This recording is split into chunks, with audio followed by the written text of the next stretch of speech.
नमस्कार।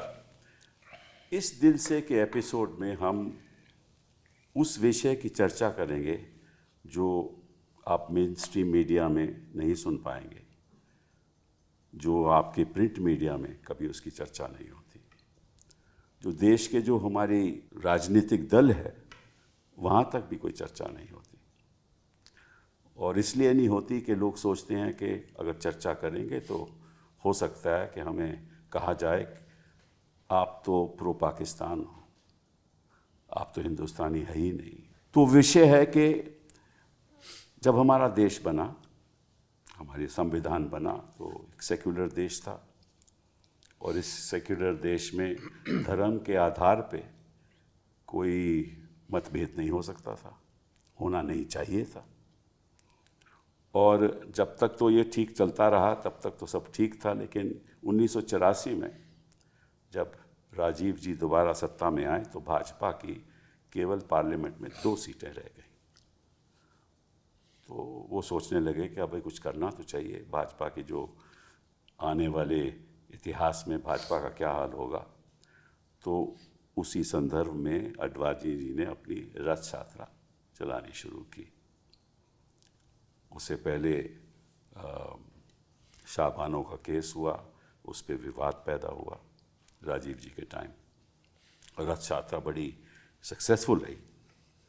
और वाजपेयी जी फिर भाजपा सरकार में आई, वाजपेयी जी प्रधानमंत्री रहे, और फिर उसके बाद 10 साल की सरकार कांग्रेस की हुई।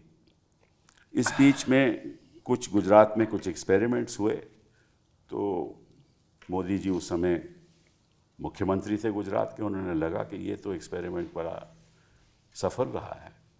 तो जब 2014 में मोदी जी प्रधानमंत्री बने तो उन्होंने ये तय कर लिया कि किसी तरीके से वोट बैंक पॉलिटिक्स की राजनीति शुरू की जाए, और जो माइनॉरिटीज़ हैं, ख़ास तौर पे मुस्लिम माइनॉरिटी जिनकी संख्या लगभग कोई 20 करोड़ से ज़्यादा होगी, उनको एक किनारे रख के एक ऐसा प्रोजेक्ट शुरू किया जाए जिससे एक डिवाइड एंड रूल, जो ब्रिटिश भी करते थे, ब्रिटिश राज भी ऐसे डिवाइड एंड रूल पॉलिटिक्स होता था, तो उन्होंने शुरू कर दिया। तो फिर कभी हिजाब की बात, कभी लव जिहाद की बात, कभी वोट जिहाद की बात, कभी फ्लड जिहाद की बात, कभी हर चीज़ में, कभी अब बुलडोज़र की बात। और बयानों में जब चुनाव होते थे कि किस किस्म के बयान दिए जाते थे प्रधानमंत्री द्वारा, उनके मंत्रियों द्वारा। तो आज इस स्थिति पे हिंदुस्तान पहुंचा है कि कोई अल्पसंख्यक, खास तौर पे मुस्लिम माइनॉरिटी के बारे में बात करने को तैयार ही नहीं कि उनकी क्या स्थिति है, उनके मन में क्या बीतती है। इस देश में वो कहते हैं कि वो तो एक नागरिक हैं इस देश के, एक सिटीजन हैं इस देश के, उनको भी उतने ही हक हैं। क्या उनको इतने हक हैं? तो इन बातों पे आज हम चर्चा करेंगे। हमारे साथ 3 ऐसे लोग हैं जो मैं समझता हूँ बेबाक तरीके से हमारे साथ बात करेंगे। नजीब जी हमारे संग हैं यहाँ। नजीब जी हमारे कॉलेज से सेंट स्टीवन से गई हैं और MA हिस्ट्री उन्होंने किया सेंट स्टीवन से, लंदन स्कूल ऑफ इकोनॉमिक्स में गए। इनके जो ग्रैंड पेरेंट्स थे वो chief justice and chief engineer in the court of the last Nizam of Hyderabad. और इनके ग्रेट ग्रैंडफादर मौलवी समीउल्लाह खान को फाउंडर थे अलीगढ़ मुस्लिम यूनिवर्सिटी के। 1973 में आप IAS में आए, मध्य प्रदेश काडर में आए। उसके बाद आपने कई साल 1999 तक मेरा ख्याल आपने IAS में रहे, फिर आपने इस्तीफ़ा दे दिया और ADB में चले गए। और थोड़ी देर आपने फिर ऑब्जर्वर रिसर्च फाउंडेशन में काम किया, और जो एनर्जी सेक्टर था ख़ास तौर पे अफ़गानिस्तान का, उसको कैसे रीबिल्ड किया जाए, उसमें आपका बड़ा योगदान रहा। तो आप वाइस चांसलर रहे जामिया मिलिया के। मेरे साथ अपूर्वानंद जी हैं, वो एक हिंदी के एक टीचर हैं, और उन्होंने अपनी यूनिवर्सिटी बिहार से आपने हिंदी की डिग्री ली और प्रोफेसर बने, और थोड़ी देर उन्होंने आपने बिहार में पढ़ाया।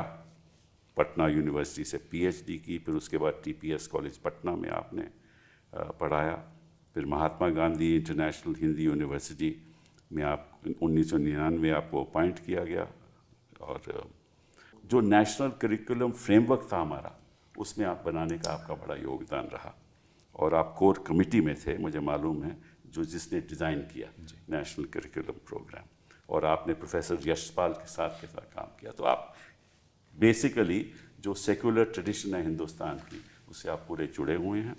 हमारे साथ एक डॉक्टर रक्षंदा जलील भी हैं, ये लिटरेरी हिस्टोरियन हैं। उन्होंने लगभग 49 किताबें, 25 तो उन्होंने खुद लिखी हैं और 24 इन्होंने एडिट की हैं। तो इनके बारे में मैं क्या कहूँ। मैं टाटा मैग्रॉ हिल के साथ काम किया है, जो इंडिया सेंटर की पब्लिकेशन डिवीज़न के साथ आप काम किया है। आप जो कैम्ब्रिज के जर्नल हैं उसमें आप लिखती हैं, क्वार्टरली जर्नल में लिखती हैं आप, और कई शॉर्ट स्टोरीज़ इन्होंने कंपाइल की हैं, कलेक्शंस हैं इनकी शॉर्ट स्टोरीज़ की। तो और इनको एक PhD भी किया इन्होंने, progressive writers movement as reflected in Urdu literature. So मैं समझता हूँ कि जो चर्चा जिसकी शुरुआत हम करने वाले हैं, ऐसे लोगों के साथ करेंगे जो बेबाक होकर अपनी बात देश के सामने रखेंगे। क्या हमारा हिंदुस्तान बदल गया है 2014 के बाद, नजीब जी? सर, यकीनन 2014 एक वाटरशेड मोमेंट है। ऐसा नहीं है कि तकलीफ़ें और सांप्रदायिक विवाद उससे पहले नहीं थे, लेकिन 2014 के बाद जो सिग्नल सरकार ने और जो पार्टी पावर में है उसने दिया, मेरे जहन में सिग्नल मुसलमानों को ये दिया गया कि आपका धर्म इस्लाम जो है ये एक थर्ड क्लास धर्म है, आपके जो प्रॉफिट हैं उनकी पर्सनैलिटी भी फ्लॉड है, आपकी जो शरिया के कानून हैं वो बिल्कुल बेकार हैं, और इसलिए अब हमारी ज़िम्मेदारी है कि हम आपको दुरुस्त करें। और इसके बाद लगातार जो सरकार के कानून बनाए, बिल बनाए, एक्ट बनाए, चाहे आप वो CAA ले लें, चाहे वो NRC का इनिशिएटिव ले लें, और फिर अभी हाल में वक्फ बिल ले लें, ये सब इंडिकेट ये करता था कि आप अपने आप को संभाल नहीं सकते। अब हमारी जिम्मेदारी है, और हम नेशनलिस्ट हैं। आप लोगों ने पाकिस्तान की मांग की थी, आपको पाकिस्तान मिला, इसलिए आपको शक व शुबा से देखा जाता था और देखा जाना चाहिए। और ये सिग्नल हम आपको देना चाहते हैं कि अब आप अपनी जगह समझें इस हिंदुस्तान में। एक नया हिंदुस्तान विकसित हो रहा है, और ये सरकार जो 300 सीटें लेके आई है, ये हिंदुस्तान का मत दर्शाती है, लोगों का मत दर्शाती है, और आपका जो कल्चर है। क्योंकि एक बात और सर बार बार कही गई, और वो लोगों के दिल के अंदर समा गई, कि ये 700 साल का राज जो आपने किया है, ये बड़ा एक टेररिस्ट किस्म का राज था। आपने बड़ी ज़्यादतियाँ की हैं हम पे, इसीलिए इतिहास बदल रहा है। और इसलिए हम बदलेंगे। और आपने हमारे मंदिर तोड़े हैं, हमारी जो इबादतगाहें हैं उनको बुरी तरह से ट्रीट किया है, और अब ये वक्त निकल चुका है, और अब वो चीज़ें दुरुस्त करने का इतिहास का बदला ले रहे हैं मतलब। मेरे ख्याल दिल में शायद बदला शब्द हो, लेकिन तरीक़ा है कि हम कानून बदल देंगे और हम आपको आपकी जगह बता देंगे कि ये आपकी जगह है। तो कानून तो खैर ये बदल रहे हैं, क्या इसकी नतीजा ये होगा कि हिंदुस्तान की सभ्यता भी बदल जाएगी पूरी तरीके से? पूर्वानंद जी। सभ्यता शब्द को लेकर मैं बहुत निश्चित नहीं हूँ कि हम किसे सभ्यता कहते हैं। आप उसे रहने सहने का तरीका कह सकते हैं, और रहने सहने का तरीका ये था कि अगर खुद मैं अपनी ज़िंदगी को देखूं, मेरी परवरिश एक छोटे से कस्बे में हुई है, सीवान में, और मेरे पिताजी जो उस वक्त नौजवान रहे होंगे, सिलचर से आए थे, और उन्होंने एक मुसलमान मोहल्ले में मकान लिया। उनके मकान मालिक इस्लामिया हाई स्कूल के हेड मास्टर थे, और उन्हें कोई दिक्कत नहीं हुई। और मेरी बहन को पहला लुक़मा उसके जन्म के बाद एक मुसलमान ने दिया। तो रहने सहने का एक तरीका था। मैं सभ्यता जैसे बड़े शब्द का इस्तेमाल नहीं करता हूँ, क्योंकि उसमें धोखा बहुत है। उस रहने सहने के तरीके में हिंदू, मुसलमान, बाकी लोग आसपास रहते थे। और मैं ये नहीं कहूँगा कि हमारे पूर्वग्रह नहीं थे, पूर्वग्रह थे हिंदुओं के मुसलमानों के बारे में, मुसलमानों के मन में हिंदुओं के बारे में। उनके साथ और उनके बावजूद हम साथ रहते थे। ताजिया जब निकले तो हम साथ रहते थे, रामलीला हो तो मुसलमान भी उसमें हिस्सा लेंगे, झगड़े भी होते थे, लेकिन यह साथ रहने का तरीका अब बदल गया है। 2014 के बाद निश्चित रूप से बदल गया है। आप जैसे दुर्गा पूजा अभी शुरू हुई है, जो हिंदुओं के लिए बहुत खुशी का मौका है, लेकिन अब हिंदुओं के त्यौहार जैसे ही आने वाले होते हैं वैसे ही मुसलमानों के लिए खौफ का माहौल हो जाता है। क्योंकि मेरे पास अभी कुशीनगर से मेरे एक छात्र ने मुझे एक वीडियो दिया आकर, जो हिंदू है, और वो बहुत परेशान था। उसने कहा कि यहाँ ये मुस्लिम इलाका है जिसमें मदरसा है, मस्जिद है, 94% मुसलमान हैं, यहाँ कभी मूर्ति नहीं बैठाई जाती थी, लेकिन इस बार ज़बरदस्ती मूर्ति बैठाई गई है। और फिर जो वीडियो दिखाया उसमें भारतीय जनता पार्टी के नेता भाषण दे रहे थे, जो बहुत ही भड़काऊ भाषण था और जिसका मतलब था कि वहाँ हिंसा हो ही जाएगी। तो मैं ये आप जब कहते हैं सभ्यता बदल जाएगी, मैं ये मानता हूँ कि रहने सहने का तरीका काफ़ी कुछ बदल गया है। और जो चीज़ पहले पूर्वग्रह में थी अब वह नफ़रत में और हिंसा में तब्दील हो गई है। और हिंदू समाज का एक बहुत बड़ा हिस्सा खामोशी से रेडिकलाइज हो गया है।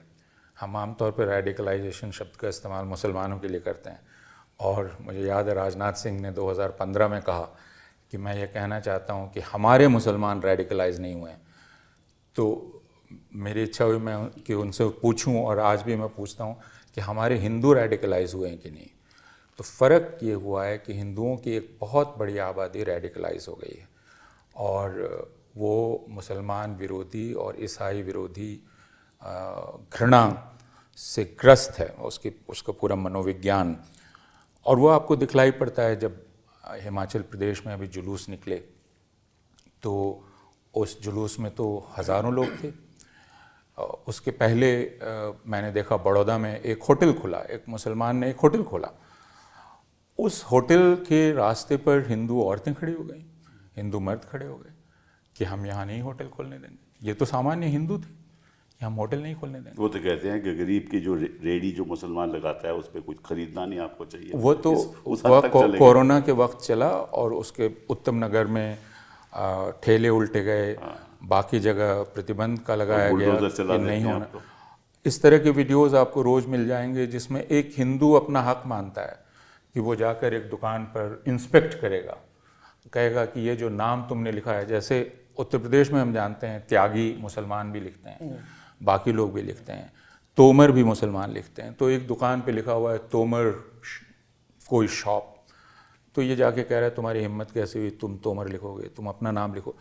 अब हर हिंदू यह महसूस करता है कि उसके पास ये अधिकार है कि वो एक मुसलमान के घर में घुस के उसका फ्रिज खोल सकता है, उसका टिफ़िन देख सकता है ट्रेन में, ये कह सकता है कि तुम दिखाओ तुम्हारे बस्ते में क्या है, और ये भी हक मानता है कि अगर उसको शक हो रहा है किसी चीज़ का तो वो उसको मारेगा। खबरें जो छपती हैं उनमें यही कहा जाता है कि इस शक पर मारा, तो यानी मारना ठीक था क्योंकि शक ये था। नहीं बढ़ेगी। अभी मैं सितंबर की बात कर रहा हूँ, या इसी मई या सितंबर में एक 72 साल का मुसलमान गाड़ी में जा रहा था, ट्रेन में जा रहा था। उसको पूछा, वो सोचते थे कि ये काऊ का मीट ले जा रहा है, तो उसको मारा। हाँ, वो शक की बात जो आपने की ना, हाँ, उन लोगों ने मारा जो पुलिस में भर्ती के लिए कंपटीशन देने जा रहे थे। तो आप ये समझ सकते हैं कि पुलिस में तो मैं सिर्फ आपने जो सवाल किया उसके जवाब में ये कहना चाहता हूँ कि हमारा रहने सहने का तौर तरीका बदल गया है और सोचने का तौर तरीका बदल गया है, और इसका सामना आप अपने रिश्तेदारों से बात करते हुए देखते हैं, अपने छात्रों से बात करते हुए देखते हैं। मसलन मैं गोदान पढ़ा रहा था और मैं बात कर रहा था कि एक हमारी कहावत है सबय भूमि गोपाल की, लेकिन जब राज्य बन जाता है तो एमिनेंट डोमेन हो जाता है राज्य का, तो भूमि पर। तो एक लड़के ने फ़ौरन कहा कि सर वक्फ बोर्ड, जिसका कोई रेलेवेंस नहीं था वहाँ। और मैंने उससे पूछा कि आपने वक्फ बोर्ड शब्द का इस्तेमाल क्यों किया, तो उसने कहा वो ज़मीन ले लेता है। तो मैंने कहा किसकी ज़मीन ले लेता है? तो अब मैं सिर्फ ये कहना चाहता हूँ कि ये मनोविज्ञान बदल गया है और हमें ज़्यादा फिक्र करनी चाहिए हिंदुओं की, क्योंकि मुसलमान तो देख रहे हैं उनके साथ क्या हो रहा है, और 10 साल में अब वो समझ भी गए हैं कि उन्हें किस तरह काम करना है और उनको इस हिंदुस्तान में रहना है, इस हिंदुस्तान में एक शहरी के हक़ के साथ रहना है। तो एक बहुत ही गरीब, एक अनपढ़ निरक्षर मुसलमान हो जिसके भाई को मार डाला गया, वो भी कानून की लड़ाई आखिरी दम तक लड़ता है। इस बात को आप जानते हैं और हमारे वकील दोस्त जानते हैं कि कैसे वो लड़ाई लड़ता है। तो ज़किया जाफ़री हो, वो 22 साल तक लड़ाई लड़ती है, बिल्किस बानो 17 साल तक लड़ाई लड़ती है, कोई 8 साल तक लड़ाई लड़ता है। तो उनको अब ये पता चल गया है कि राजनीति से उम्मीद नहीं है, समाज से उम्मीद नहीं है, तो उम्मीद एक किससे ही है? जगह है संविधान और कानून, और वो एक पतला सा धागा है जिसको पकड़े हुए हैं वो, उसके आगे नहीं। उसके बारे में हम ज़रा बाद में बात करेंगे। हाँ।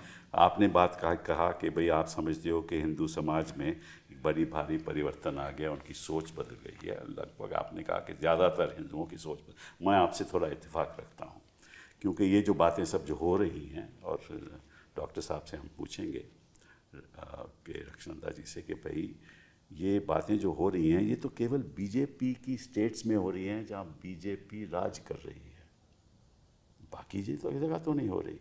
अगर आज कांग्रेस कर्नाटका में है तो ये सब कर्नाटका में नहीं हो रहा। अगर कांग्रेस कहीं, थोड़ा सा हस्तक्षेप करना चाहूँगा। कर्नाटक में अगर आप फ़िलिस्तीन का झंडा लेकर एक जुलूस निकालते हैं तो आप गिरफ्तार हो जाते हैं, कांग्रेस की सरकार है।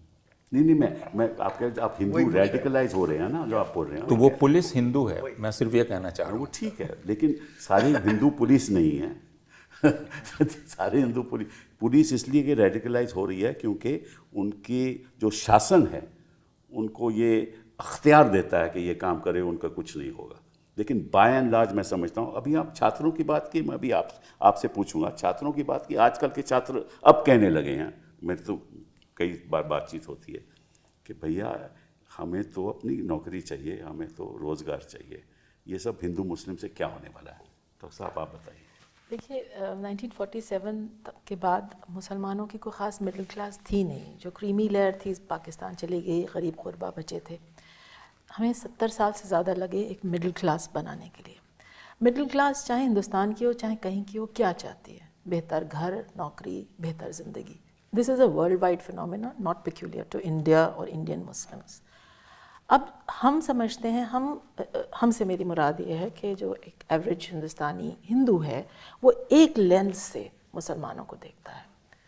उस लेंस को बदलने की ज़रूरत है। अगर हम बेसिक बात करें कि हमें कहाँ से बदलाव लाना है, सबसे पहले तो जिस लेंस से, जिस नज़रिए से आम हिंदुस्तानी हिंदू आम हिंदुस्तानी मुसलमान को देखता है, उस लेंस को बदलिए, फिर कहीं शायद चेंज आए। और फिर शायद आप समझ पाएँ कि जो खौफ है, जो डिप्रेशन है एवरेज हिंदुस्तानी में, वो बहुत रियल है। मैं कई लिहाज से प्रिविलेज्ड हूँ क्योंकि मेरे पास तालीम है, मैं दिल्ली में रहती हूँ। लेकिन अगर मेरा जैसा शख्स डर के रहता है, खौफ महसूस करता है, 2 दफ़ा सोचता है अपनी नेम प्लेट अपने घर पे लगाने पे। मैं अगर हवाई जहाज़ से जा रही हूँ तो खुदा हाफिज़ कहने से पहले मैं 2 दफ़ा सोचूंगी। अगर मैं ट्रेन पे किसी को सी ऑफ करने जा रही हूँ तो खुदा हाफिज़ कहने से पहले सोचूंगी। ये सब अलामतें एक सेहतमंद सोसाइटी की नहीं हैं। एक बड़ा तबका हिंदुस्तान का अगर डर के रहता है, नेचर ने आपको सर झुका के जीने नहीं सिखाया था। You were meant to stand upright, hold your head high with dignity and lead your life in whatever way. गरीब अमीर की तो बात ही नहीं हो रही है, प्रिविलेज अनप्रिविलेज की बात ही नहीं हो रही है।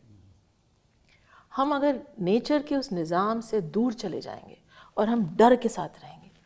मैं पॉलिटिकल साइंटिस्ट नहीं हूँ, हिस्टोरियन नहीं हूँ, एक सिर्फ लिटरेचर की स्टूडेंट हूँ। एक छोटी सा जिक्र बताती हूँ। अनीस रफ़ी की एक कहानी है, उर्दू में लिखी गई है। कहानी का नाम है कर्फ्यू सख्त है। बहुत खूबसूरत कहानी है, लेकिन वो ख़त्म कहाँ होती है? एक शहर है, वहाँ कर्फ्यू लगा हुआ है, ज़रा सी देर को इजाज़त दी जा रही है कि आप में से जो लोग नमाज़ पढ़ना चाहते हैं आ जाइए, बशर्ते ये कि आप हाथ ऊपर करके आएँ। तो देखते क्या है कि मोहल्ले में से एक कतार निकलती है लोगों की, हाथ ऊपर किए किए। आप में से जो लोग जानते हैं नमाज कैसे पढ़ी जाती है, आपको मालूम है कि ऐसे सजदा किया जाता है। वो लोग नमाज भी ऐसे हाथ ऊपर खड़े करके करते हैं। छोटी सी कहानी है, लेकिन कहीं ये इंडिकेट करती है बड़ी पॉलिटिकल करेक्टनेस के साथ, बग़ैर कोई नाम लिए, बग़ैर उंगली दिखाए, बग़ैर किसी को दोष दिए हुए, लेकिन ये निशानदेही करती है उस खौफ की। तो मुझे लगता है कि उस खौफ को बजाय इसके नज़रअंदाज कर दिया जाए या कह दिया जाए कि अरे ये विक्टिमहुड पहने हुए हैं मुसलमान, उसको एक्सेप्ट कर लें पहली बात, और फिर समझें कि वो कहाँ से खौफ आ रहा है। ये बात आपकी ठीक है कि मुस्लिम कम्युनिटी को ये खौफ है। क्वेश्चन इज़ कि ये तो एक अलग मुद्दा है कि क्योंकि जो समझता है कि उसके खिलाफ ये कुछ हो सकता है, उसी को कोई कत्ल कर सकता है, उसको ट्रेन में बैठा मार सकता है, वो तो डर से ही चलेगा। लेकिन क्या ये सारे हिंदू समाज में फैल चुका है, ये सोचने की बात है। आपके हिसाब से फैल चुका है? काफ़ी हद तक फैल चुका है सर। हो सकता है, बड़ी हद तक। हाँ, हो सकता है फैल चुका हो। अगर ऐसा है तो सारे हिंदुस्तान में ही ऐसा होना चाहिए।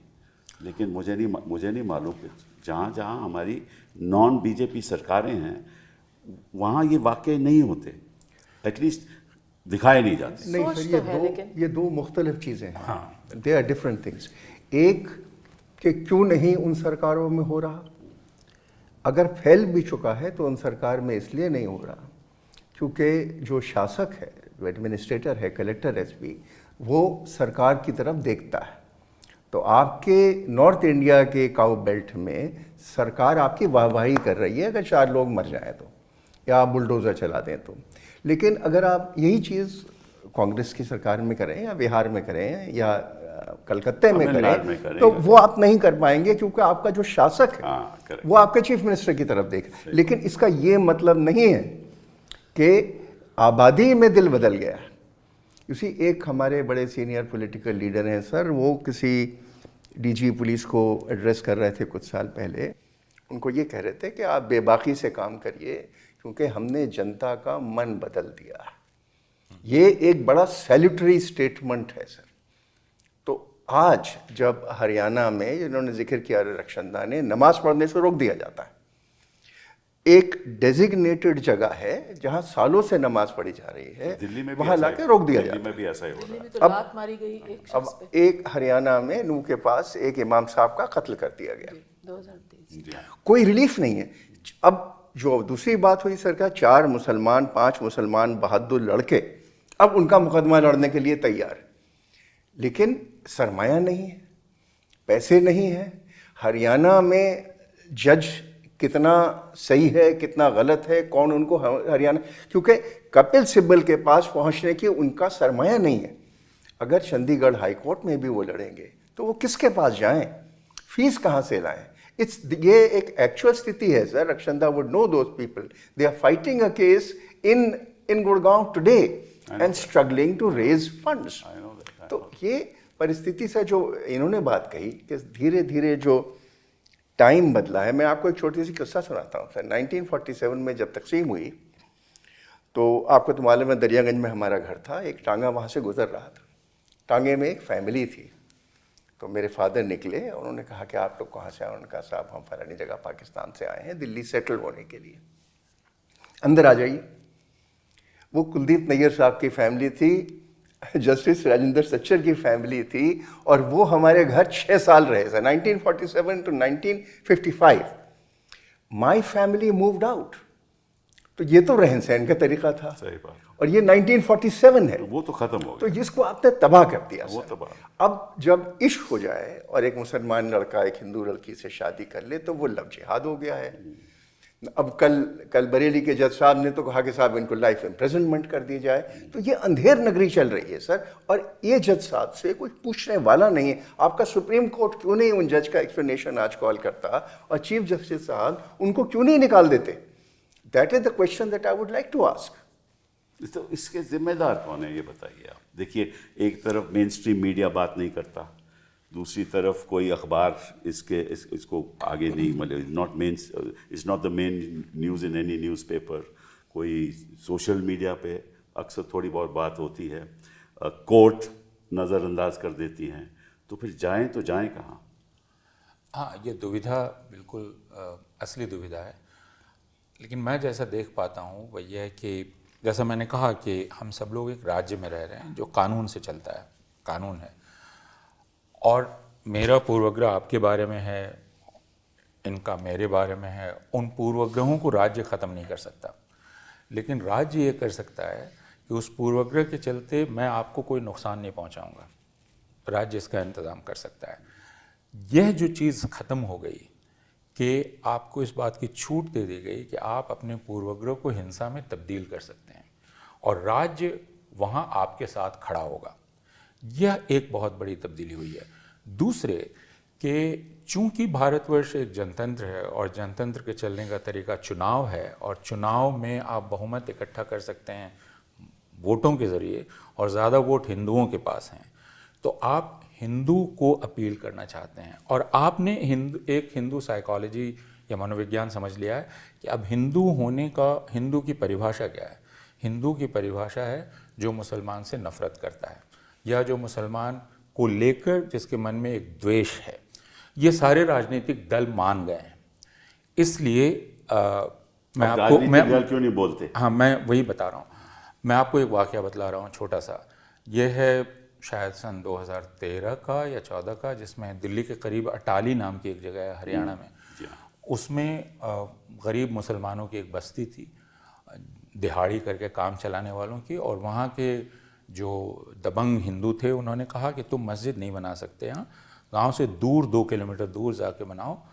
ये उन्हीं की ज़मीन थी मुसलमानों की, चूँकि उन्होंने मस्जिद, और मस्जिद क्या थी, एक कमरा था जिसको वो बनाना चाह रहे। तो हिंसा हुई, पूरी बस्ती तबाह कर दी गई। हम एक राजनीतिक दल के नेता के पास गए कि आप कम से कम वहाँ राहत ले जाइए, और उन्होंने हमें एक बहुत दिलचस्प बात कही। उन्होंने कहा देखिए चुनाव आने वाले हैं और हमें दिल्ली में नंबर 2 की पार्टी बनना है। नंबर 2 की पार्टी बनने के लिए हमें मुसलमानों का वोट चाहिए। मुसलमान हमें तब तक वोट नहीं देंगे जब तक उनको इसका एश्योरेंस ना हो कि हमें एक अच्छा खासा हिंदुओं का वोट नहीं मिल रहा है। लेकिन हिंदू हमें वोट नहीं देंगे अगर वो ये मानेंगे कि हम सिंपैथेटिक हैं मुसलमानों की। तो मुसलमानों को ये समझना चाहिए कि अभी हम उन्हीं की भलाई के लिए उनसे डिस्टेंस मेंटेन कर रहे हैं ताकि हम हिंदुओं को वोट ले सकें। और ये मेरे लिए बहुत दिलचस्प था। वो बहुत सिंसियरली मुझे समझा रहे थे कि आप हमारी मजबूरी समझिए कि क्यों हम अभी नहीं जा सकते। जैसे ही मजबूरी थी 2002 के बाद से अब तक कि कांग्रेस प्रेसिडेंट ज़किया जाफ़री से खुलेआम नहीं मिल सकी। धुलिया में, महाराष्ट्र में मुसलमानों के खिलाफ हिंसा हुई और हम लोग गए। कांग्रेस की सरकार थी, कांग्रेस एनसीपी की, और हमने मुख्यमंत्री को फ़ोन किया। कांग्रेस के लोग आए लेकिन बंद कमरे में वो मुसलमानों से मिले।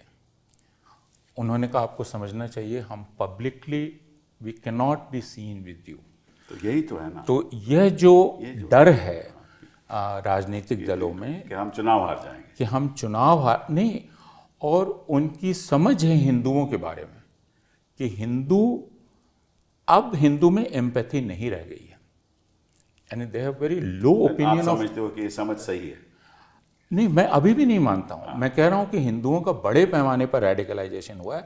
लेकिन अगर आप इसी चुनाव के नतीजे को देखें, तो ये जो अभी जो चुनाव का नतीजा आया है, तो ये कहा जा सकता है कि हिंदुओं की एक बड़ी आबादी ने बीजेपी को साथ जाने से इनकार कर दिया। तो फिर आप इस आबादी की इज्जत कर रहे हैं कि नहीं जिसने इनकार किया है?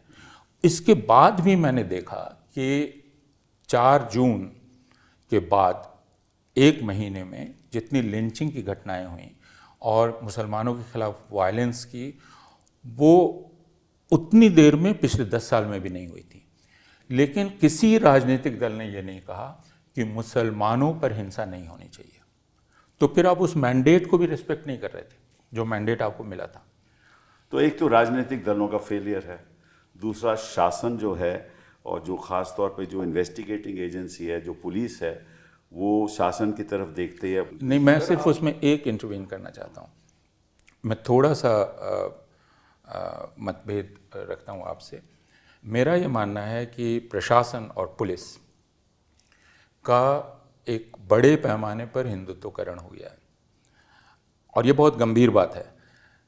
समाज का हो जाए, राजनीतिक दलों का हो जाए, लेकिन अगर स्टेट एपरेटस का हिंदुत्वकरण हो जाए तो ये बहुत, जैसे और मैं इसको कहता हूँ कि स्टेट एपरेटस के जो रिफ्लेक्सेस हैं वो रिफ्लेक्सेस बदल गए हैं। मसलन इनके पास शिकायत गई कि फला साहब ने गलती की है और इन्होंने फ़ौरन बुलडोज़र भेज दिया एज रिफ्लेक्स। ये कैसे हो सकता है?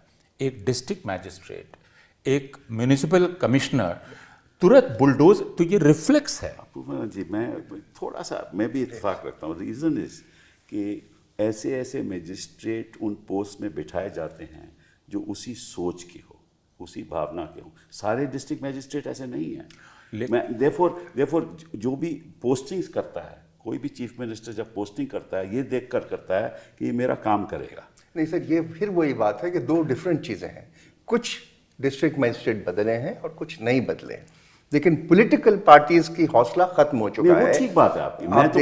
मैं तो एडमिनिस्ट्रेशन की बात कर रहा हूँ। आप देखें सर, सीए का जो एजिटेशन था दिल्ली में, या 2020 के जो दंगे थे दिल्ली में, केजरीवाल साहब की सरकार गायब थी। बिल्कुल गायब थी, क्योंकि वो तो हनुमान चालीसा। एग्जैक्टली। सो ये मैं आपसे अर्ज कर रहा था कि पॉलिटिकल अच्छा, कांग्रेस की आप बात कर रहे थे सर, जो कठवा में रेप हुआ था, हाँ, बिल्कुल, मुसलमान लड़की का, उस जिस आदमी ने तारीफें की, उस आदमी को आपने टिकट दिया है। बिल्कुल सही। तो ये this soft Hindutva that you think is so attractive. I think the political parties have failed the system by not standing up for the Except the principles communists, of the except the communists. My understanding Except- is that I still think that. between the political class and Muslims stands state apparatus. और अगर एक district magistrate, and मैं जानता हूँ उन district magistrates को, उन police officers को जिन्होंने 84 में भी स्टैंड लिया और जिन्होंने 2002 में स्टैंड लिया, उनके केस लड़ते रहे। हाँ, लड़ते रहे।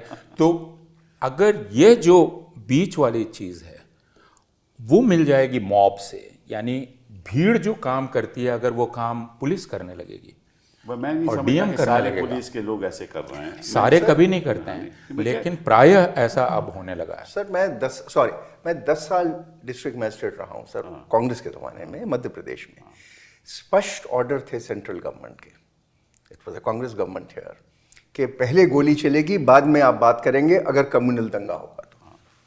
और मैं अर्जुन सिंह साहब की दाद देता हूँ, भोपाल में एक कम्युनल राइट में उन्होंने मुझसे कहा कि जंग साहब, मेरे यहाँ कितने भी लोग मरे लेकिन हिंदू मुस्लिम झगड़ा नहीं होगा। बिल्कुल। तो ऐसे भी लोग रहे हैं। बिल्कुल हैं, और आज भी हैं। मैं समझता हूँ, ऐसी बात नहीं है कि आज नहीं है, आज भी ऐसे लोग हैं। लेकिन जो पॉलिटिकल पार्टीज हैं वो डर चुकी हैं, वो डर गई हैं, वो डर चुकी हैं, इसमें कोई शक नहीं है। लेकिन रक्षिता जी ये बताइए मुझे कि पॉलिटिकल पार्टीज तो डर चुकी हैं, तो फिर हम ये कह सकते हैं कि सिस्टम कहाँ टोटली फेल कर गया है? किसको हम कहें कि इनको अब खड़े होकर कहना होगा? क्या अदालतें? सर, मैं सिस्टम की तो बात नहीं करूंगी, मैं समाज की बात करूंगी, और मैं आपका ध्यान ले जाना चाहूँगी रथ यात्रा की तरफ। मैं अपनी ज़िंदगी में उसको एक बहुत डिफाइनिंग मोमेंट मानती हूँ। मुझे लगता है कि रथ यात्रा ने, अडवाणी जी की उस यात्रा ने हिंदुस्तान को बांट दिया दो तरह के लोगों में, और वो तादाद अब बढ़ रही है। जो फसल हम इस वक्त काट रहे हैं नफरत की, ये फसल 1919 की बोई हुई है वाजपेयी जी फिर हारे साहब। लेकिन अगर रथ एक यात्रा सोच ने जन्म लिया, उस सोच को एक लेजिटिमेसी ये मिली। भी 2 बार कांग्रेस की सर, सरकार आप फिर से देखिए, कुछ चीज़ों को जोड़िए, join the dots. Information technology, opening up the economy, surplus cash, हर चीज़ मिल जाती है और एक बड़ी ड्रामेटिक फ्लावरिंग होती है एक सोच की। जितना पैसा कभी लोगों ने नहीं देखा था, कैश नहीं देखा था, Indian economy is opening up, the IT is coming in a big way, and by the turn of the century, यानी 2000 के बाद से, तो हम जब से व्हाट्सएप और ये सब चीज़ें आ गई हैं, एक तरह की सोच को फैलाने में मेरे पास कोई एक्सपीरियंस नहीं है एडमिनिस्ट्रेशन की बात करने की, जब जंग साहब बेहतर बता सकते हैं, मैं सिर्फ लोगों की बात बता सकती हूँ। और जिस समाज में मैं रहती हूँ, जिन लोगों से मेरा उठना बैठना है, जिस तरह के लोगों से मैं मिलती हूँ, जिनकी सोच को मैं समझने की कोशिश कर रही हूँ, वो सोच मुझे ये बताती है कि उसकी झलक आपको RWA ग्रुप्स में मिलती है, आपको एलुमनाई ग्रुप्स में मिलती है। इस वक्त बहुत डेंजरस है स्कूल एलुमनाई ग्रुप्स को भी ज्वाइन करना, कॉलेज एलुमनाई ग्रुप्स को भी ज्वाइन करना। आप और हम सोचते हैं people like us, people we went to school and college with. There is no such thing as people like us, because the people we went to school with or college with, people who were our colleagues, you know, it's very difficult to have a political conversation. It's very difficult to have a civil conversation with so many people. सोच की बात है, सोच बदली है, और ये सोच 1919 के बाद बहुत इसने ताकत ली है। इसमें तो कोई शक नहीं, इसमें कोई शक नहीं कि सोच बदली है, लेकिन क्या हिंदुस्तान के हिंदुओं की सभी की सोच बदली है, ये बात मैं नहीं मानता। कुछ हद तक ज़रूर बदली है, काफ़ी हद तक बदली है, काफ़ी हद तक बदली है। लेकिन देखो, इसमें भी एक दोगली बात है जो भाजपा करती है। एक तरफ तो कहती है cow vigilantism and beef ban, but beef ban किन स्टेट्स में है जहाँ ये राज कर रहा है? बाकी जहाँ कहाँ है? असम में क्यों नहीं करते? यहाँ राज करते हैं, वहाँ तो बिल्कुल नहीं करते, गोवा में नहीं करते। तो ये भी एक इनकी, मनोहर जी ने तो अश्योरेंसेस दी थी कि we'll make sure that you will have your, ये एक पॉलिटिकल षड्यंत्र है और कुछ नहीं। बिल्कुल बिल्कुल सर, ठीक है ना। और जो एंटी कन्वर्शन लॉ जो ये ला रहे हैं, that is also a political stunt, क्योंकि कौन कन्वर्ट कर रहा है किसी को आज के दिन? अरे दो अगर युवा लोग ऑन द बेसिस आज किसमें हिम्मत है कन्वर्ट होने की, किसके हिम्मत है? ये दूसरी बात। बट अब कानून ये कहता है कि अगर कोई ऐसी मैरिज होगी तो पहले तो इंफॉर्मेशन दी जाएगी, फिर उसकी ऑब्जेक्शंस दी जाएंगी, और फिर कहीं जाकर वो तो कभी शादी होगी ही नहीं, तो फिर लोग डरते होंगे, एक दूसरे से डरते होंगे। तो ये कानूनों में, मैं इस इश्यू पे आया हूँ, कानूनों की वजह से ये दहशत फैल रही है। देखिए, 3 रास्ते हैं। एक जो 2014 के बाद, 2014 में जो चीज़ हुई वो ये, पहली बार हिंदुस्तान की राजनीति में स्थापित हुआ कि आप मुसलमानों के बिना सरकार बना सकते हैं, और ये एक बहुत बड़ा परिवर्तन था कि आप लेकिन 2014 के बाद इस सरकार ने 3 तरीके अपनाए मुसलमानों को दूसरे दर्जे का नागरिक बनाने के। एक तरीका था कानून, जिसकी आप बात कर रहे हैं, यानी आप ऐसे कानून जैसे CAA में इन्होंने नागरिकता की परिभाषा को बदल दिया, और मुसलमान एक नागरिकता के उस रास्ते पर नहीं चल सकता जिस पर बाकी सब लोग चल सकते हैं। विरोध तो हिंदुओं ने किया। मेरा इसमें मतभेद है फिर कि हिंदुओं ने इसका विरोध किया, हिंदुओं ने इसका विरोध नहीं किया, वो उसमें शामिल नहीं हुए, और इसीलिए एंटी CAA मूवमेंट सिर्फ मुसलमानों का मूवमेंट बन के रह गया, क्योंकि हिंदू नहीं। आप कह रहे हैं कि कानून पास नहीं हुआ, देखो उसको लागू कैसे किसने किया आज के दिन? नहीं, इसलिए कि आपने रूल्स नहीं बनाए, क्योंकि आप उसको जिंदा रखना चाहते थे, और एक बड़ा रेजिस्टेंस हुआ था। लेकिन मैं सिर्फ ये कह रहा हूँ अभी कि आपने पहला कानून बनाया, जैसे कानून में एंटी लव जिहाद, एंटी कन्वर्जन, CAA, ट्रिपल तलाक, जो जेंडर जस्टिस के नाम पे लाया गया, लेकिन जो दरअसल मुसलमान मर्दों को क्रिमिनलाइज करने के लिए किया गया था। तो एक तो रास्ता कानून का है, दूसरा रास्ता था मॉब वायलेंस का, स्ट्रीट वायलेंस का, जिसमें अब एडमिनिस्ट्रेशन शामिल हो गया है, और तीसरा रास्ता था मुसलमानों को लगातार डिमोनाइज करने का। आपने बड़े मीडिया के ज़रिए मुसलमानों की ऐसी तस्वीर खींची कि हिंदू सुबह से रात तक देख रहा है कि मुसलमान एक ऐसी चीज़ है जिससे आपको डर के रहना चाहिए, जो बहुत ख़तरनाक है, जो पता नहीं आपको काट देगा, आप कुछ कर देगा। तो सुबह से रात तक टेलीविज़न चैनल्स, हिंदी अखबार, फिल्में, पद्मावत किस्म की तो फिल्में। ये 3 रास्ते हैं जिन रास्तों से हिंदुओं को रेडिकलाइज किया गया और मुसलमानों को 2म दर्जे का नागरिक बना दिया गया। चौथा मैं मानता हूँ जुडिशरी है, जिसमें जुडिशरी इंडल्जेंट है। जैसे बाबरी मस्जिद की जगह को जब आपने हवाले किया मंदिर के लिए, तो उसका लब्बो लबाब क्या था? ये था कि हिंदू बड़ी चाहत के साथ उस जगह को देख रहे थे इतने सालों से, तो आप उन्हें दे दीजिए। आप कहते जा रहे हैं कि नहीं मस्जिद थी, ये था, वो था, लेकिन हिंदुओं की चाहत थी।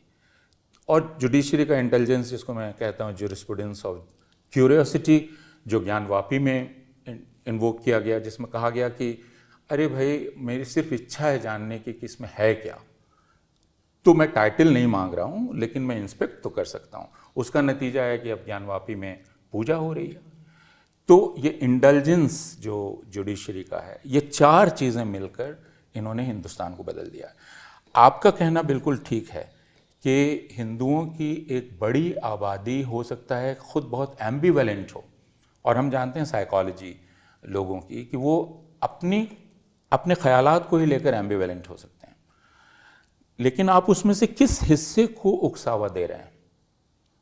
मैं एक एम्बिवेलेंस के साथ जी रहा हूँ, आप मेरे उस हिस्से को उकसावा दे रहे हैं लगातार जो बेसर इंस्टिंक्ट है मेरी, और उसमें हर कोई लगा हुआ है। नरेंद्र मोदी जाके भाषण देते हैं, हर भाषण में ये बात करते हैं, बाकी नेता करते हैं, अखबार करते हैं, जुडिशरी जजेस ऐसे बयान देते हैं। तो फिर हिंदू आबादी का वो जो बेसर हिस्सा है वो प्रोमिनेंट होता है। अब देखिए भाषण मोदी जी ने दिया कि आपके हिंदुओं के जो मंगल सूत्र है, जो गोल्ड ज्वेलरी है, वो आपसे ली जाएगी और उन लोगों को बांटी जाएगी जो ज़्यादा संख्या के हैं, ये सब दे रहे हैं। तो उनको मालूम है कि भाई ये तो हमारा पॉलिटिकल मुद्दा है, ये जान के कर रहे हैं, उनको कोई लेना देना नहीं हिंदुस्तान के। लेकिन इसका असर इसका पड़ता है असर लोगों पर। इतना खराब पड़ता है। You are absolutely right. लेकिन फिर भी उनको वोट नहीं मिला इस बार, नहीं मिला, लेकिन इसके बावजूद वोट नहीं मिला। उससे तो सर मैं इसलिए डिफर करता हूँ कि उसका मजाक बन गया, बहुत बड़े हिंदू समाज में उसका मजाक बन गया जब आपने कहा कि मंगलसूत्र ले लेंगे और भैंस चुरा लेंगे और टूटी चुरा लेंगे। जो लोग फेंस पे बैठे थे और इधर आ जाते वोट करने के लिए, वो शायद इधर नहीं आए। ये तो काउंटर पड़ गया इनको, क्योंकि इतना ज़्यादा बोल गए। और desperation और जो भाषा का एक्सप्रेशन था, जो बिल्कुल शोभा नहीं देता है किसी भी प्राइम मिनिस्टर को, वो तो इनको नुकसान कर गया। नहीं, बट यही तो बात है ना कि ये आपकी कैंपेन कुछ स्तर तक तो चल सकती है, बिल्कुल, लेकिन 10 साल के बाद मैं समझता हूँ कि ये कैंपेन चलाना बड़ा मुश्किल है। और जो सबसे मैं समझता हूँ जो ख़तरनाक बात है कि जब तक जुडिशरी ये तय नहीं करेगी कि ये हम इस देश में होने नहीं देंगे, बिल्कुल, क्योंकि the ultimate solution is with the judiciary only. वही लॉज सेट असाइड कर सकते हैं, वही कह सकते हैं कानून गलत है, संविधान के खिलाफ है, और सबको हक है क्या खाने का, पीने का, रहने का। आज के दिन तो ये स्थिति है कि मुसलमान कहीं जाए टेनेंट बनने के लिए तो टेनेंट नहीं बन सकता। बिल्कुल। तो उसका नतीजा ये है कि वो गेट वाइज होता है। मैं आपको छोटी सी बात बताऊं, देखिए हमारे जिसमें मैं मेंबर ऑफ पार्लियामेंट भी था चांदनी चौक में, तो इन्होंने अपने बनाया ना कि स्कूल की एडमिशन के लिए 1 या 2-3 किलोमीटर में अगर स्कूल होगा उस वहीं एडमिशन ले सकेंगे। तो मेरे लोग आके यहाँ कहते थे कि साहब हमारे यहाँ तो कोई स्कूल ही नहीं है 3 किलोमीटर में एक्सेप्ट सेंट जेवियर्स, तो हमारे बच्चों को एडमिशन कहाँ मिलेगी, और कहीं और जा नहीं सकते, कोई टेनेंट नहीं रखने को तैयार। तो ये जो गेटवाइजेशन हो रहा है ये तो बहुत ही खतरनाक है। सर हकीकत ये है कि मुसलमान आज हिंदुस्तान में मस्जिद नहीं बना सकता, नई मस्जिद नहीं बनेगी, कब्रिस्तान का एक्सटेंशन नहीं हो सकता, अगर कहीं मुसलमान आबादी हो तो वहाँ स्कूल नहीं बन सकता, जो 2 अच्छी यूनिवर्सिटीज़ हैं उनका कैरेक्टर ख़त्म कर दिया जाएगा। तो ये जो सिग्नल आप बार बार दे रहे हैं, जो ये अपूर्वानंद कह रहे हैं कि you are a second class citizen, please So accept why the doesn't the situation. judiciary, why doesn't the Now judiciary- coming to that sir, I was going to say and I hope I am not committing जो आप लोग नहीं, कहते हैं नहीं, वो this is- कि ये इनकी आज जुडिशरी की नीयत पे मुसलमान को शक है, ये संदिग्ध नीयत है इनकी। धर्म संसद की बात करें, जिस किस्म के जो बयान दिए जाते हैं धर्म संसदों में, petition after petition supreme court में होती हैं, लेकिन उसका कोई फैसला नहीं होता। कोर्ट कहती है कि हाँ, एडमिनिस्ट्रेशन को बोलती है कि आप FIR दर्ज करो, वो FIR दर्ज भी हो जाए उसका कोई नतीजा नहीं होता। तो जो मेरा मकसद ये है कहने का कि कानून के द्वारा ही, जजेस के द्वारा ही बदलाव आ सकता है मेरे हिसाब से। उमर खालिद क्यों बन गए 4 साल आप बिल्कुल ठीक कह रहे हैं। मैं न्यूरमबर्ग ट्रायल देख रहा था जजेस का, उसकी फिल्म देख रहा था, और उसमें एक जज है जो आखिर में कबूल कर लेता है कि उसने गलती की है। शुरू से आखिर तक वो टिका रहता है कि उसने कोई गलती नहीं की, लेकिन आखिर में वो कबूल कर लेता है। और फिर उससे जो प्रोसिक्यूटर है वो मिलना चाहता है, जो अमेरिका से अमेरिकन जज, और वो जज उसको कहता है you know, sincerely we didn't know that it was coming. और वो प्रोसिक्यूटर उसको आंख में देखता है, कहता है कि you knew that it was coming and yet you did it. आप देख लेना किसी को बेल नहीं मिलती आज के दिन, और बेल नहीं मिलती है उसका क्या, उमर खालिद 4 साल से बंद नजर बच्चा। और उसमें अदालत ने कहा क्या, अदालत ने कहा ये कि उमर खालिद इतना शातिर है कि वो बोलता ही नहीं है, उसकी खामोशी उसकी गुनाह का सबूत है कि वो इतना शातिर दिमाग है कि वो जानता है कि नहीं बोल के क्या किया जा सकता है। उसका जुर्म ये था कि उसने स्पीच एक बॉम्बे में की, महाराष्ट्र में की, अमरावती में की, 2 महीने पहले, और राइट्स यहाँ हुए तो वो जिम्मेदार है, ही इज द नहीं। और उस पूरी स्पीच में वो नॉन वायलेंस की बात कर रहा है, वो गांधी की बात कर रहा है।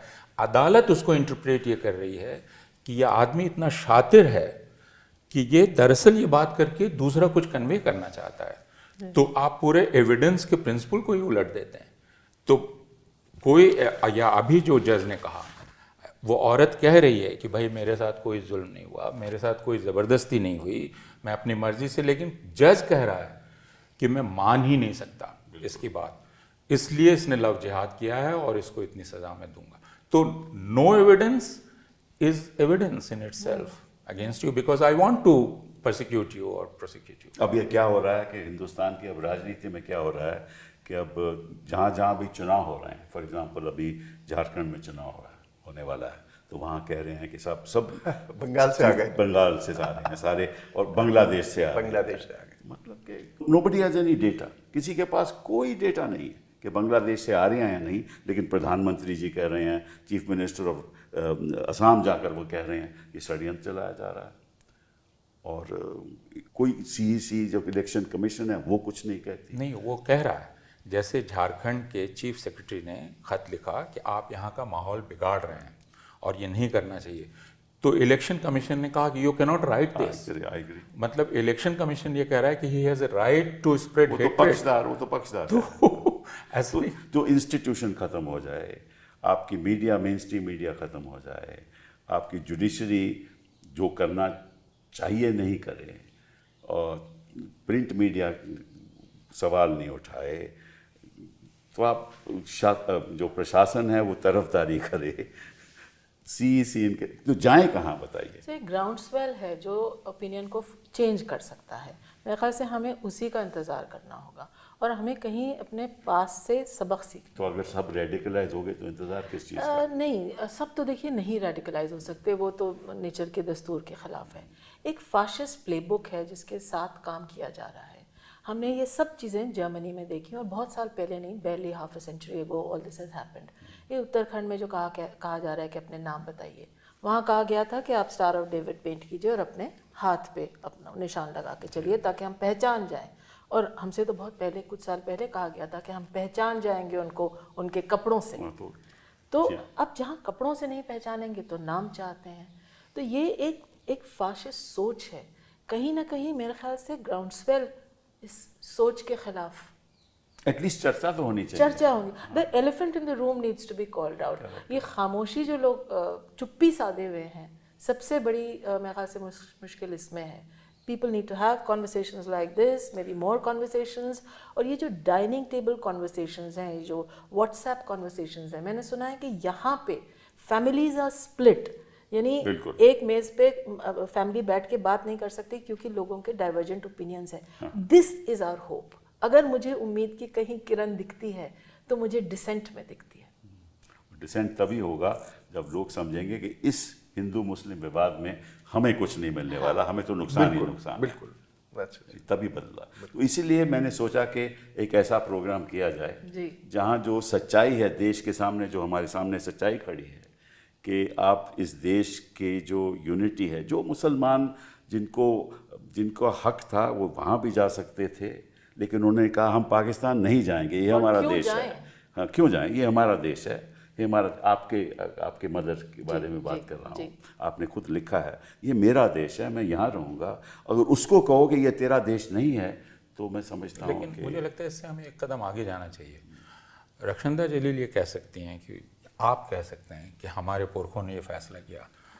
मैं अभी पैदा हुआ हूँ, फ़र्ज़ कीजिए, आप मुझसे क्यों पूछ रहे हैं? बिल्कुल सही। मैं अभी पैदा हुआ हूँ, मेरा पूरा हक है मैं आपको ये बताऊं कि मेरे पुरखों ने क्या फैसला किया। हो सकता है मेरे नाना जी चले गए हों तो गए, सही बात। लेकिन मैं यहाँ हूँ, मेरा पूरा हक है। आप होते कौन है मुझसे पूछने वाले? यह मसला यह है जिसको सबको समझने की ज़रूरत है कि आपको किसी ने अधिकार नहीं दिया कि आप दूसरे से यह पूछें कि हिंदुस्तान में तुम किस तरह रहोगे और किस तरह नहीं और रहोगे, क्या खाओगे, क्या पियोगे, क्या पहनोगे। एक दस्तूर है, जो दस्तूर बना हुआ है उस दस्तूर के मुताबिक आपको चलना चाहिए। जो संविधान है जिसके लिए उर्दू लफ्ज़ दस्तूर है, उस दस्तूर के मुताबिक ही आप चलेंगे और रहेंगे। लेकिन जिस बात की तरफ आप इशारा कर रहे थे कि करना क्या चाहिए, तो एक तो हिंदू समाज को, जिसको मैं कहता हूँ कि उसको वापस चीज़ें अपने हाथ में लेनी चाहिए। जैसे अगर गरबा आप करते हैं, आप सालों से गरबा करते चले आए हैं, आज आकर बजरंग दल का एक आदमी कहता है कि आपकी गरबा कमेटी में जो आदमी 20 साल से था वो अब नहीं रह सकता, और आप कबूल कर लेते हैं, आप डिसमेंटल कर देते हैं, डरता है ना। तो हिंदू समाज को अब चीज़ें अपने हाथ में लेनी होंगी। और उनको ये जो गुंडे हैं या बजरंग दल या मोनू आरएसएस, मानेसर, उनको कन्फ्रंट करना होगा। ये काम हिंदुओं का है कि मोनू मानेसर उनका लीडर नहीं है, बाकी लोग उनके लीडर नहीं है। जो आप कह रहे थे कि अगर इतने लोगों ने वोट दिया इनके खिलाफ, तो उन वोटर्स को बाकी चीज़ें भी अपने हाथ में लेनी होंगी। वो कहेंगे कि भाई गरबा हम करेंगे, तुम कौन होते हो? अब आकर एक ऐसी अहमकाना बात करता है कि गरबा के गेट पर आप गौमूत्र रखिए और छिड़किए और फिर एंट्री दीजिए, तो हिंदुओं को कहना चाहिए कि ये बेवकूफ़ी नहीं चल सकती यहाँ, मतलब हम इतने अहमक नहीं हैं। यह जब तक हिंदू करना शुरू नहीं करेंगे और अपने जुलूसों में, अब रामनवमी का जुलूस मेरे एक पुलिस ऑफिसर दोस्त ने बिहार में बतलाया 2 साल पहले, उसने कहा कि रिकॉर्ड बिक्री हुई तलवार की, और ट्रक भर भर के तलवार बिहार पहुंची बिकने के लिए। और कार्डबोर्ड रामनवमी कार्डबोर्ड की तलवार नहीं, असली तलवार यही थी, असली तलवार जी, थी। जी। और उसने कहा कि आर्म्स एक्ट में एक ऐसा लूपहोल है जिसमें उसने कहा कि हमने बंद कर दिया, लेकिन फिर वो निकल आए। तो वो तलवारें लहराते हुए, मुसलमानों को गाली देते हुए, डीजे पर गाने चलाते हुए, इतने घटिया तो शासन गंदे, नहीं रोकता, अदालत नहीं कुछ कहती, तो यही तो प्रॉब्लम है। प्रॉब्लम तो नहीं हो सकता है अदालत। मैं ये कह रहा हूँ कि मेरे मोहल्ले में एक जुलूस निकल रहा है और उसमें लोग ये नहीं कहेंगे कि तुम डीजे पर, ये दुर्गा पूजा है, दुर्गा पूजा में तुम डीजे पर मुसलमानों को गाली देता हुआ गाना कैसे बजा सकते हो? सही बात है। दशहरा में विजयादशमी के दिन हम सब लोग मूर्ति का विसर्जन करने जाते थे। अब जो गाने बजते हैं वो सिर्फ मुसलमानों को गाली देते हुए, ज़्यादातर अश्लील गाली। कुणाल पुरोहित की पूरी किताब है, कई डॉक्यूमेंट्रीज हैं। तो ये चैलेंज है हिंदू समाज के सामने कि वो वापस चीज़ों को अपने हाथ में ले। But you know, these are all offenses under the court, under जो the कावड़िया यात्रा में हो रहा है उत्तर प्रदेश में, आप देखो, उत्तराखंड आप में, देख आप रहे वो देखिए कि कावड़िया यात्रा हमने अपनी आंखों के सामने बढ़ती हुई देखी है, और उस रूट में मुसलमानों के जो दुकानें हैं या छोटी बिजनेसेस हैं, दे आर इन पेरिल। वो उस दौरान तो बंद होती ही हैं, नहीं, कल बंद कर दी गई। जी जी। दुर्गा पूजा शुरू हुई, आपने मुसलमानों की दुकानें बंद कर दी। वैसे तो सर क्रिश्चियंस का भी यही हाल है। नहीं, उनकी वैसे बात नहीं करते, हमने उनकी बात नहीं की है। 2% आज के दिन उन्होंने तो बात बेचारों ने अपने नाम बदल लिए। बिल्कुल नाम बदलने लिया। हर रोज उत्तर प्रदेश, हिमाचल प्रदेश, बाकी जगह 1 या 2 बिल्कुल क्रिश्चियन या तो पीटा जा रहा है या गिरफ्तार हो रहा है। हम उसकी बात नहीं कर रहे। आज बात नहीं कर रहे। लेकिन थैंक यू वेरी मच। ये बहुत ज़रूरी था कि पहली बार हुआ है कि हमने जो सच्चाई है खुलेआम इस प्रोग्राम के द्वारा हमने कोशिश की कि जनता के पास पहुँचे ये बातें, ताकि वो सोचें, हम इकट्ठा होकर सोचें कि हिंदुस्तान को वाकई में इस जो दुविधा में देश पड़ा है उसको कैसे बाहर लाया जाए। आपका बहुत बहुत धन्यवाद। आपका शुक्रिया। Thank you sir.